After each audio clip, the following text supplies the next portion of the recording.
Hello friends, नमस्कार। मैं प्रियंका स्वागत करती हूँ आप सभी का आपके अपने चैनल टारगेट टीचर जॉब और टारगेट यूपीटेट सीटेट ऐप में। तो दोस्तों आज हम पढ़ेंगे डीएलएड 4th सेमेस्टर का अष्टम प्रश्न पत्र और ये है आपका क्लास नंबर 8।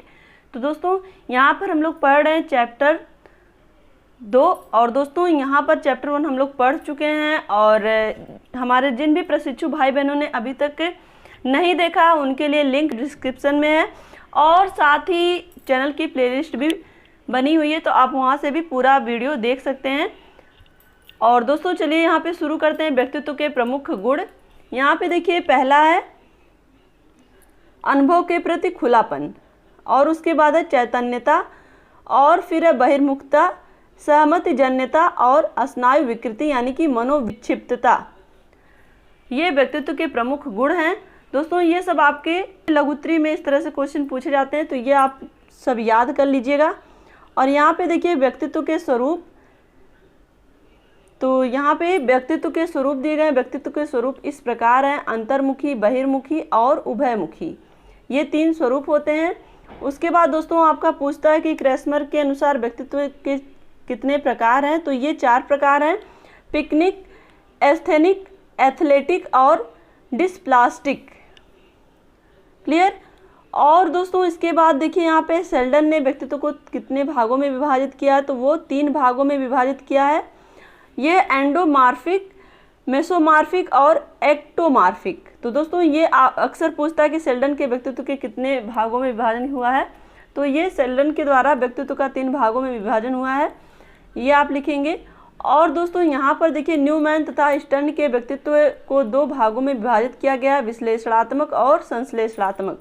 तो दोस्तों ये आपके इसी तरह से क्वेश्चन पूछे जाते हैं कि व्यक्तित्व के स्वरूप कितने हैं, क्रेस्मर के अनुसार व्यक्तित्व के कितने प्रकार हैं, सेल्डन के व्यक्तित्व के कितने भाग हैं।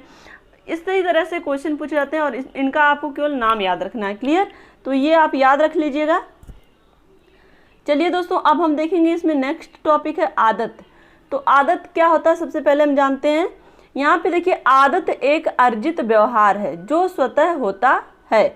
प्रत्येक व्यक्ति में यह नैसर्गिक गुण पाया जाता है, यानी कि ये नैसर्गिक का मतलब उसमें नेचुरल गुण पाया जाता है ये, और ये अर्जित व्यवहार है, यानी कि हम इसको सीख करके धीरे धीरे वो हमारे व्यवहार में ये समाहित हो जाता है। तो यहाँ पे देखिए जेम्स के अनुसार आदत दूसरा परिवर्तन है जो व्यवहार परिवर्तन से आता है, अधिगम की प्रक्रिया से यह परिवर्तन होता है। तो दोस्तों यहाँ पर देखिए जेम्स की बहुत ही सटीक परिभाषा दी गई है कि जो आदत होता है वो एक तरह का परिवर्तन होता है, यानी कि हमारे व्यवहार में जो धीरे धीरे परिवर्तन हो रहा है वही परिवर्तन ही आदत में बदल जाता है। क्लियर। तो अधिगम की प्रक्रिया से यह परिवर्तन होता है, यानी कि जब कोई चीज़ हम सीखते हैं तो सीखने की प्रक्रिया में जो परिवर्तन होते हैं वो धीरे धीरे हमारी आदत में बदल जाते हैं। यहाँ पे देखिए बालकों में आदत सीखने का परिणाम है, यानी कि जो बालक होते हैं उनमें जो आदत बनती है वो कैसे बनती है, सीखने से।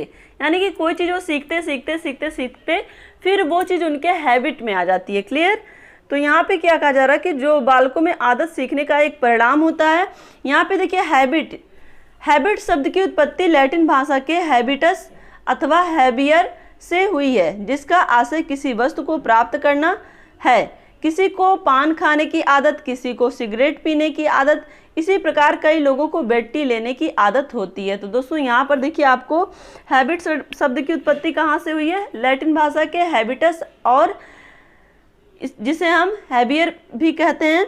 और दोस्तों यहाँ पर देखिए हैबिट कौन कौन सी होती है, तो किसी को पान खाने की आदत होती है, तो किसी को सिगरेट पीने की, किसी को बेड टी, तो किसी को और भी बहुत सारी आदतें होती हैं, किसी को बड़बड़ाने की आदत, किसी को मुंह बनाने की आदत, और किसी को ज़्यादा हंसने की आदत, किसी को ज़्यादा बोलने की आदत। तो ये सब क्या आदत ही तो है। धीरे धीरे आदमी के अंदर वो व्यवहार जो सीखता है उसमें परिवर्तन आता है और वो एक आदत का रूप ले लेता है। क्लियर।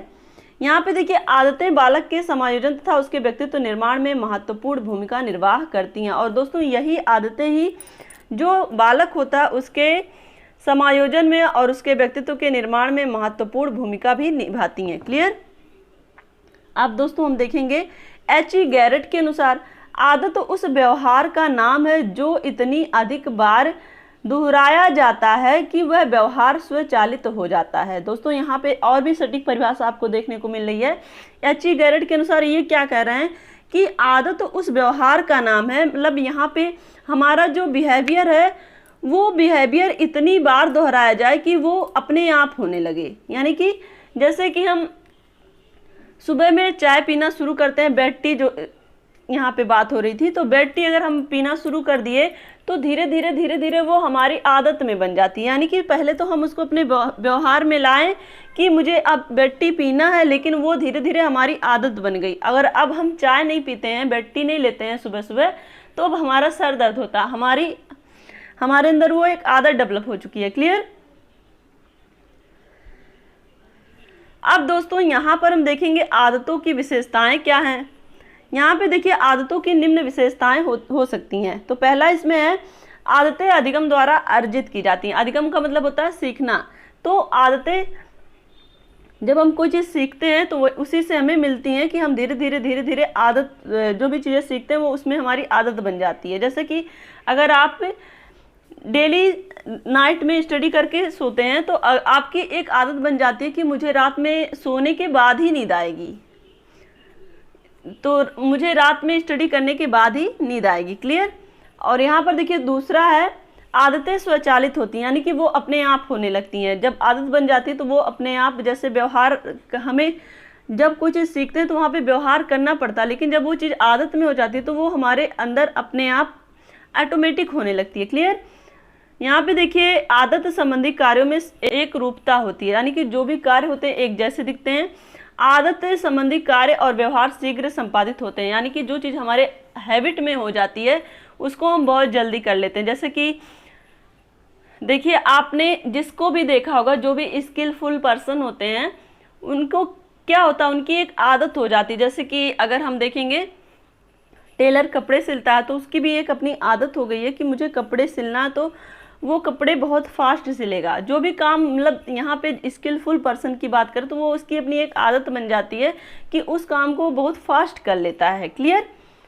और यहाँ पर देखिए नंबर 5 है आदत संबंधी कार्यों में बालक को ध्यान लगाने की बहुत कम आवश्यकता होती है। तो दोस्तों यहाँ पर चूंकि बालक के दृष्टिकोण से पढ़ाया जा रहा है, तो यहाँ पर अगर हम बात करें बालक की, तो जब कोई बालक किसी भी चीज़ के लिए हैबिचुअल हो जाता है तो वो उस चीज़ को बहुत ही आसानी से कर लेता है, और साथ ही साथ उसे वहाँ पे ध्यान लगाने की बहुत कम आवश्यकता होती है।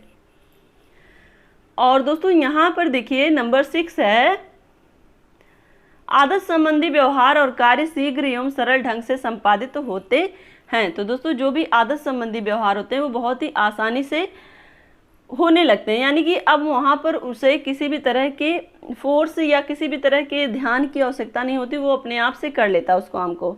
यहाँ पे देखिए नंबर 7 है आदत संबंधी कार्य बालकों के लिए बड़े ही रोचक और संतोष प्रदान करने वाले होते हैं, यानी कि जिन चीज़ों में बालक की आदत बन जाती है वो उन्हें बहुत ही ज़्यादा इंटरेस्टिंग लगने लगते हैं और वो उनको सेटिस्फाई भी करते हैं। और यहाँ पर देखिए नंबर 8 है आदत संबंधी कार्य शुद्ध ढंग से संपादित होते हैं, इसमें त्रुटियां नहीं होती हैं, यानी कि जो भी कार्य वो करते हैं बहुत ही आसानी से कर लेते हैं, क्योंकि अब वो उसके हैबिचुअल हो चुके हैं, अब उनमें गलतियां भी वो कम करते हैं। क्लियर। अब दोस्तों यहाँ पर हम देखेंगे आदतों के प्रकार। इसमें देखिए पहला प्रकार है यांत्रिक आदतें। तो दोस्तों यांत्रिक आदतों में देखिए क्या आता है, ये वो आदतें हैं जिनको बालक बिना किसी विशेष प्रयास के करते हैं। इसमें बुद्धि का कम प्रयोग होता है, जैसे जूते का फीता बांधना और बटन दबाना। तो ये कैसी आदतें हैं, ये यांत्रिक आदतें हैं, जहाँ पर वो जूते का फीता आराम से बांध लेगा या फिर बटन दबाना वो भी बड़े आराम से कर लेगा। तो यहाँ पे बुद्धि का कम प्रयोग हो रहा है।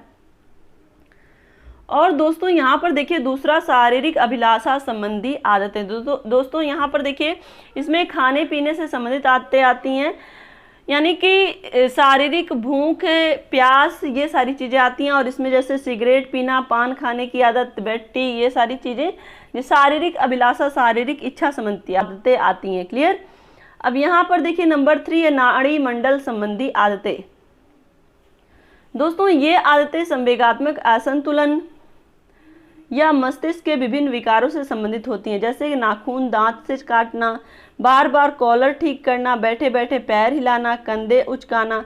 तो ये नाड़ी संबंधी आदतें होती हैं, जहाँ पर हम आपने यहाँ ये भी चीज़ें देखी होंगी कि बहुत लोग बार बार पल के झपकाते हैं। कुछ लोग की आदत होती है ना बार बार पल के झपकाना, मतलब नेचुरल नहीं झपकाते, वो उनकी आदत बन जाती है उस तरह से झपकाने की। तो यहाँ पे ये सारी आदतें कैसी हैं, नाड़ी मंडल संबंधी आदतें हैं। क्लियर। अब यहाँ पे देखिए नंबर 4 है भाषा संबंधी आदतें। तो दोस्तों जैसे कि यहाँ पे देखिए शब्दों के प्रयोग और उच्चारण से संबंधित अनेक आदतें इन आदतों के अंतर्गत आती हैं। एक बालक की बातचीत में तकिया कलाम हो सकते हैं कि, सो, जैसी, की आदि। मतलब यहाँ पे जो बालक है वो बार बार इन सारे वर्ड्स का प्रयोग करता है। क्लियर। इसी प्रकार कुछ बच्चे श के स्थान पर सा का उच्चारण करते हैं। तो यहाँ पे अक्सर ऐसा नहीं है कि ये बच्चे ही करते हैं, बड़े भी जिनको नहीं पता है श और स में, वो ऐसे ही उच्चारण करते हैं। क्लियर। चलिए आगे देखते हैं।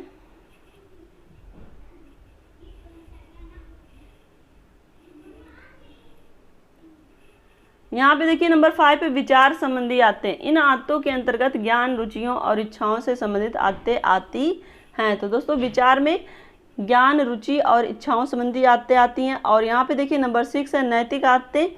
सच बोलने, आदर्शों का पालन करने आदि से संबंधित आदतें नैतिक आदतों के अंतर्गत आते हैं। तो दोस्तों नैतिक आदतें जो कि आदर्श का पालन करने से संबंधित है, जिसमें सच बोलना और हमेशा एक तरह से यहाँ पे हम कह सकते हैं अपने से बड़ों का सम्मान करना, ये सारी चीज़ें आती हैं नैतिक आदतों में। और यहाँ पर देखिए नंबर 7 है भाव संबंधी आदतें। इसके अंतर्गत विभिन्न संवेगों और भावनाओं से संबंधित आदतें आती हैं।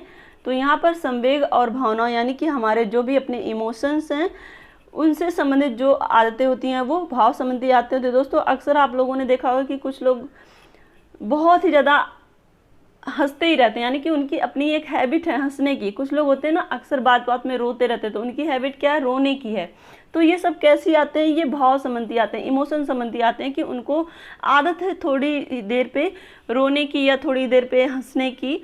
तो इमोशन जो जहाँ जैसे जिस लिए बना है वहाँ पे वही शूट करता है कि आप उसी समय वो इमोशन का प्रयोग करें। तो यहाँ पे ये आदतें हो जाती हैं जब कोई बहुत ज़्यादा उस चीज़ का प्रयोग करने लगता है। क्लियर।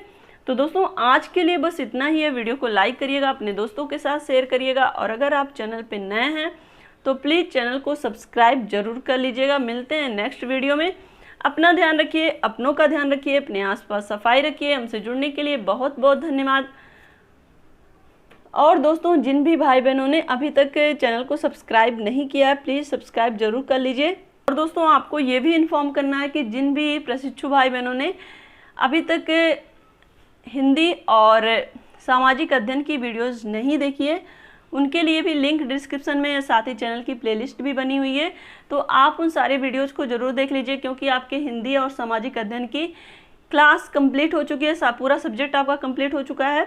तो मिलते हैं दोस्तों नेक्स्ट वीडियो में। और मेरा न्यू चैनल है परी की मॉम, आप उसको ज़रूर सब्सक्राइब कर दीजिएगा। तो आज के लिए बस इतना ही। Take care, bye bye, love you all, जय